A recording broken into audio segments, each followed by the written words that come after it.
Did I find myself pregnant after like 4 or 5 months of dating? I was being physically abused. It's really, really hard to get out of an abusive relationship. He actually slapped me. Hey guys, welcome to my channel. My name is Miss Ngoche. If you're new here, welcome to the Man Squad. And if you're already subscribed, welcome back. Let me fix the lighting. Much better-ish. So, today we are doing a very exciting series. A very exciting series. If not for anyone else, for me, because if you know me personally, you know being emotional or attached to my emotion side is very hard for me. It's really very hard for me. I tend to kujisaulisha, like I have an emotional side because it's easier for me like that. It's not denial because sometimes if you deny you have feelings utakuja kujisahau, you utakuja they will come to eat you up because you're bottling them up. So um I don't bottle to some extent. Okay, I think I bottle kidogo, but I it takes a lot to actually see emotion from me. It takes a lot. Like some people wanasemanga I am rude or I am weird, I am emotionless. I actually am very emotional.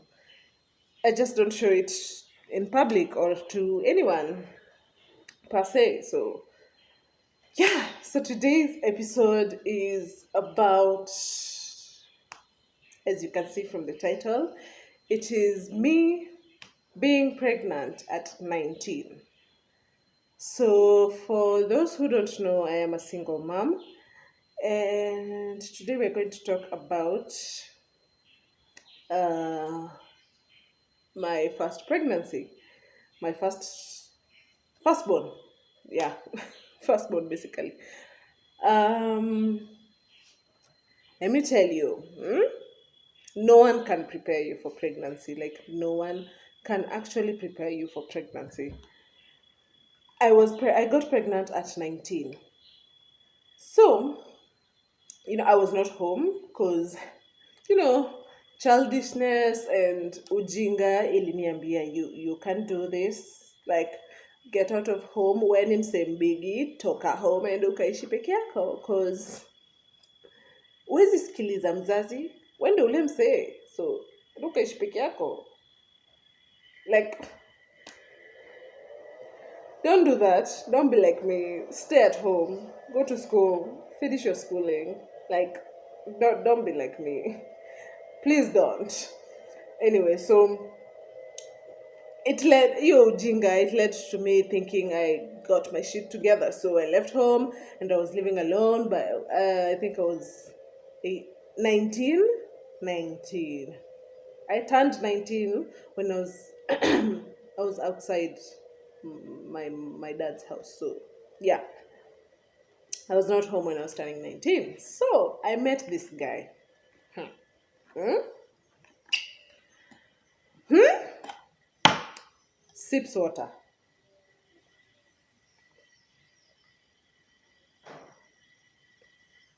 I met this guy. We will call him Mr. M. Let's just call him Mr. M. So, Mr. M was an upcoming artist, stroke musician. I don't know what to call it. Yeah, all that. So back then, and then he had dreads. Back then, I was into guys with dreads. Like dreads for me were like, whoo, that guy is hot. I was into dreads, and I was like, he's a bad boy-ish. He has dreads. He sings. He's a creative person, and I am a creative person. This is going to work. That was a lie. Anyway, so 19-year-old me thought she was very much in love, very much. See, 19-year-old Miss Ngoche knew, I have found the one, the one. Did I find myself pregnant after like 4 or 5 months of dating? 4 or 5 months of dating. Anyway, so now I moved in with him. I was living alone, so when I found out I was pregnant, see, we thought the logical thing is to move in together. And that, as in, from there on, my nightmare began. The arguments started, but they were just, the usual small disagreements za couples. We mbona umeweka kikombe hapa, mi naosha vyombo, unaweka kikombe. As in, small arguments, small disagreements. Ile after 2 minutes, mmeongeleshana tena, it didn't matter.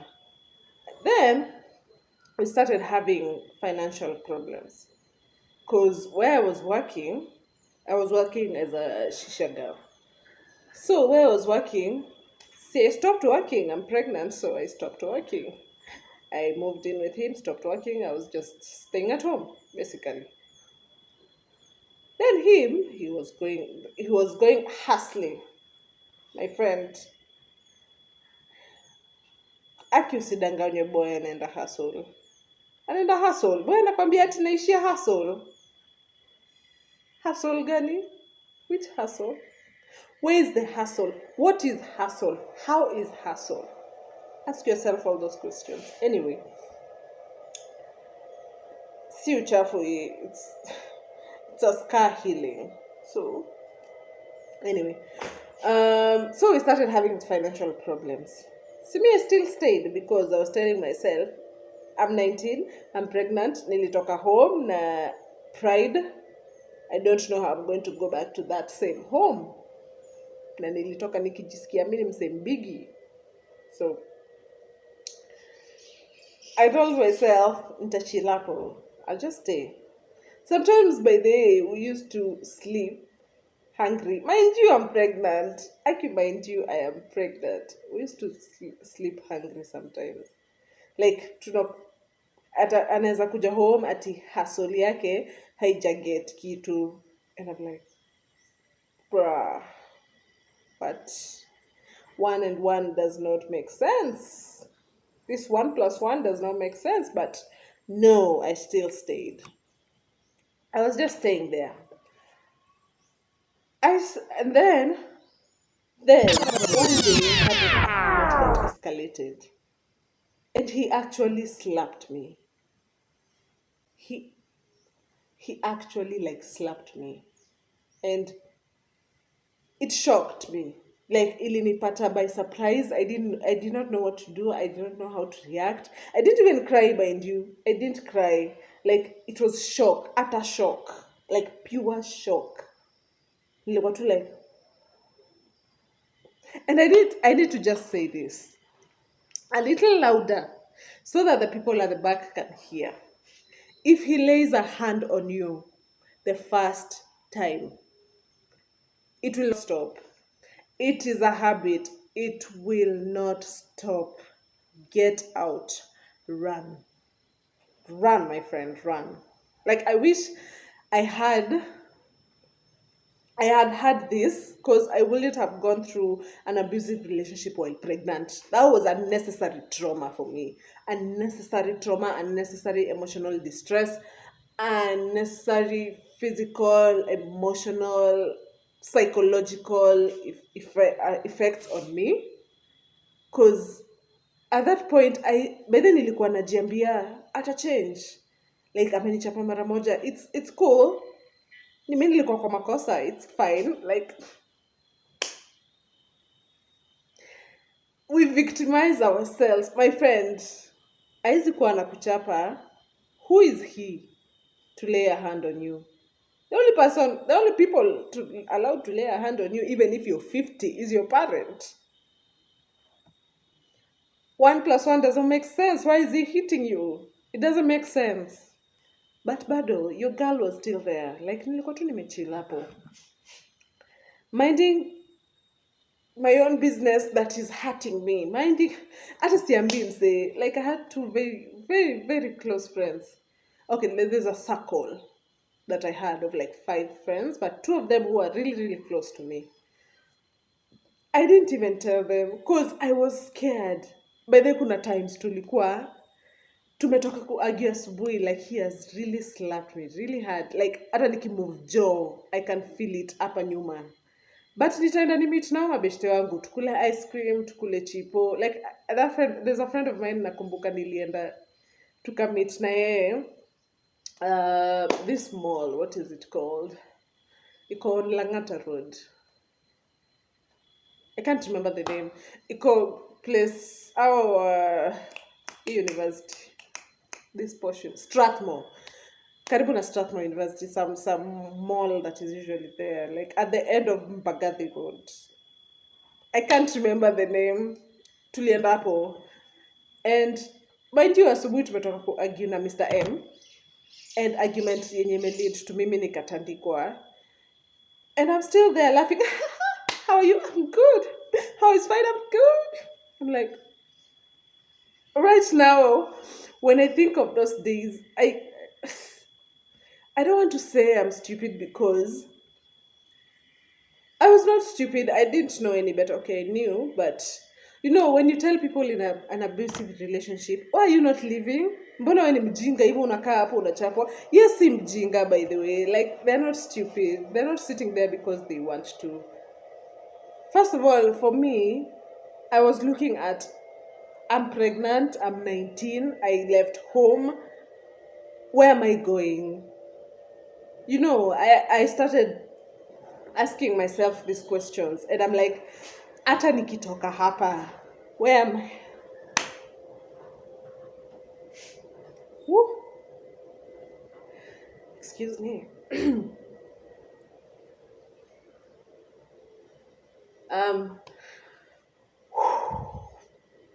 Where hizo emotions zina come through like really fast. I was asking myself, hata nikitoka hapa, yeah, nimetoka kwa mse, naishia wapi? Naenda home mali nilitoka with pride. Naenda home na nimebeba ball. Naenda home and I know my dad and my mom, they're absolutely strict. Strict.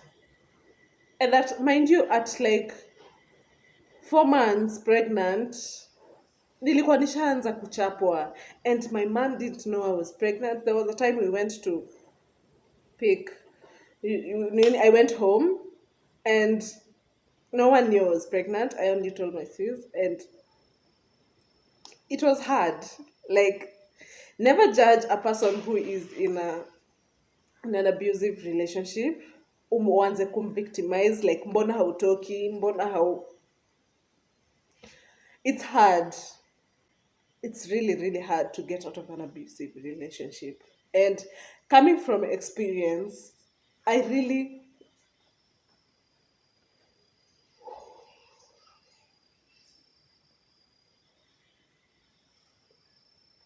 um it's not a good experience. Let me just say that. It caused me a lot of trauma for years. Years.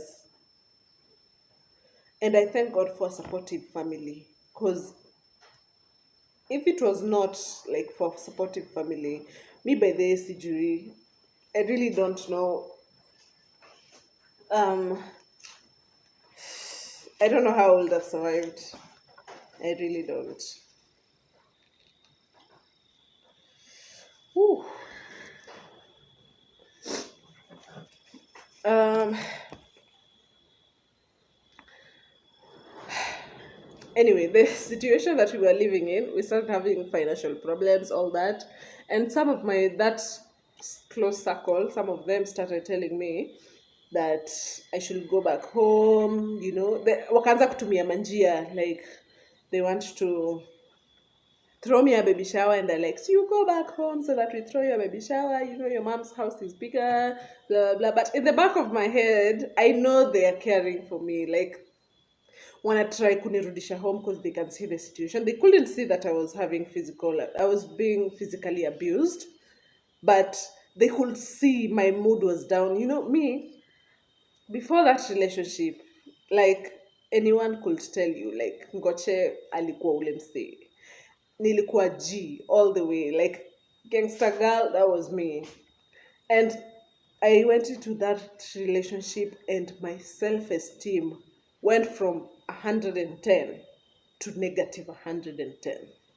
Like not even zero, ilishuka like to negatives. It was that bad. But I was too ashamed to go back home. I just felt embarrassed. I did not want to go back home, and it was hard. It was really hard.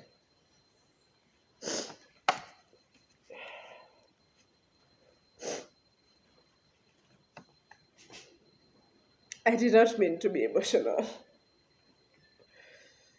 Woo. Um,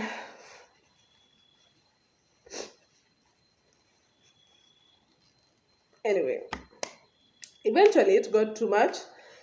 So I just told myself, let me go back home. I was like, I think 7 or 8 months pregnant. And I was like, I will die here. Either I'll die with hunger, I will die with stress, or I will die because I am being beaten like twice or thrice a week. Na bado niko hapa nimechill. I just told myself enough is enough. Let me just go back home. Swallow my pride, like ingiza mkia katikati ya miguu and just go back home. So I went home.